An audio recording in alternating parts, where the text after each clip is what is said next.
नमस्कार दोस्तों, मैं प्रिंस कुमार स्वागत करता हूं आप सभी का अपने YouTube चैनल पर।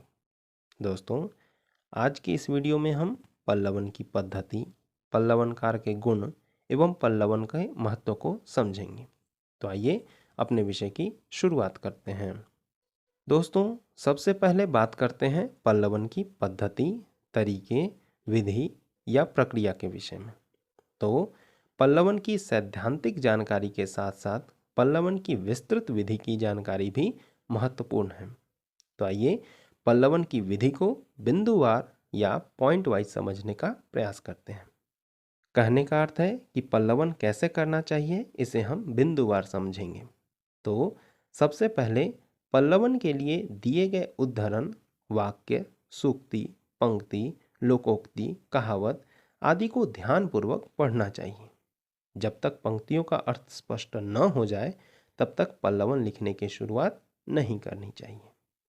दूसरा स्टेप है कि पंक्तियों के अर्थ और विचारों को समझ लेने के बाद मुख्य विचारों को चिन्हित कर लेना चाहिए, उसे पॉइंट कर लेना चाहिए।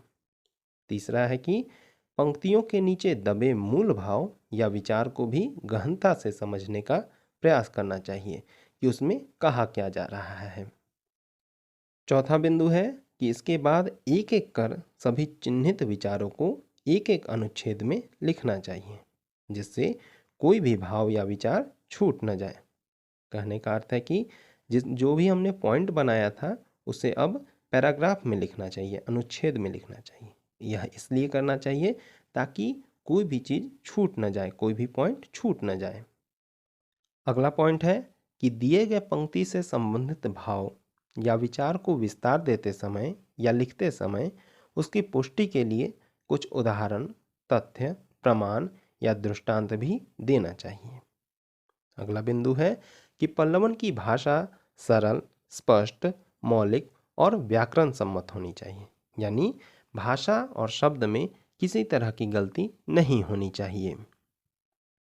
अगली विधि है कि पल्लवन में मूल अवतरण के अनुसार ही भाव और भाषा की अभिव्यक्ति करनी चाहिए, क्योंकि कुछ उक्तियों के लिए बोलचाल की सरल भाषा उपयुक्त होती है तो कुछ के लिए व्याकरणनिष्ठ साहित्यिक भाषा। अगला पॉइंट है कि पल्लवन में अनावश्यक बातों और अनपेक्षित शब्दों के प्रयोग से बचना चाहिए।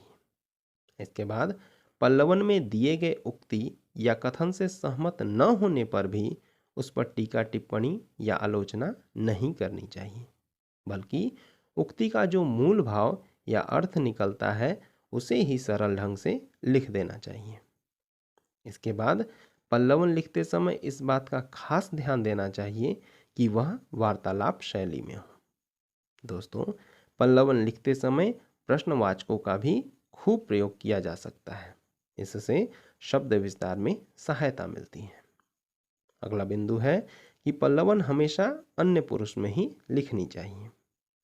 अगला पॉइंट है कि पल्लवन में समास शैली का प्रयोग नहीं करना चाहिए, क्योंकि व्यास शैली पल्लवन के लिए उपयुक्त होती है। और अंत में सबसे महत्वपूर्ण बात कि पल्लवन में शीर्षक देने की आवश्यकता नहीं होती है। तो दोस्तों, इन बिंदुओं को अपनाकर या ध्यान में रखकर एक अच्छे पल्लवन की रचना की जा सकती है। दोस्तों, अब विषय की जानकारी को आगे बढ़ाते हुए बात करते हैं पल्लवनकार के गुण की। तो फटाफट पल्लवनकार के गुणों को जान लेते हैं। तो पल्लवनकार का पहला गुण है उसका सुधी पाठक होना। कहने का अर्थ है कि जो अवतरण दिया गया है उसे वह अच्छे से पढ़ ले, उसे अच्छे से समझ ले। पढ़ करके अच्छे से समझ लेना एक सुधी पाठक का गुण होता है और यह पल्लवनकार में जरूरी है। दूसरा है अच्छा लेखक। दोस्तों, अच्छे लेखक कहने का अर्थ है कि वह अपने भावों को अच्छे से अभिव्यक्त कर सके, अच्छे से बता सके। और तीसरा है व्याकरण का जानकार, यानी पल्लवनकार को व्याकरण की जानकारी होनी चाहिए ताकि पंक्तियाँ या वाक्य जो लिखे जाएंगे वह गलत न हो। चौथा है कल्पनाशील होना। दोस्तों, पल्लवन के विस्तार के लिए आवश्यक है कि लेखक कल्पनाशील हो, पल्लवनकार कल्पनाशील हो। कल्पनाशीलता के कारण ही पल्लवन एक विस्तृत रूप पा सकता है। और अंतिम जो गुण है वह है विषय का जानकार। विषय का जानकार कहने का अर्थ है कि जो विषय वह लिखने जा रहा है उसकी थोड़ी बहुत जानकारी उसे होनी चाहिए। यदि उसे विषय की जानकारी नहीं होगी तो वह पल्लवन नहीं लिख सकता है। दोस्तों, अब विषय को आगे बढ़ाते हुए बात करते हैं पल्लवन के महत्व की। तो दोस्तों, पल्लवन की आवश्यकताओं को ध्यान में रखकर यह कहा जा सकता है कि वर्तमान समय में पल्लवन का महत्व बहुत बढ़ गया है।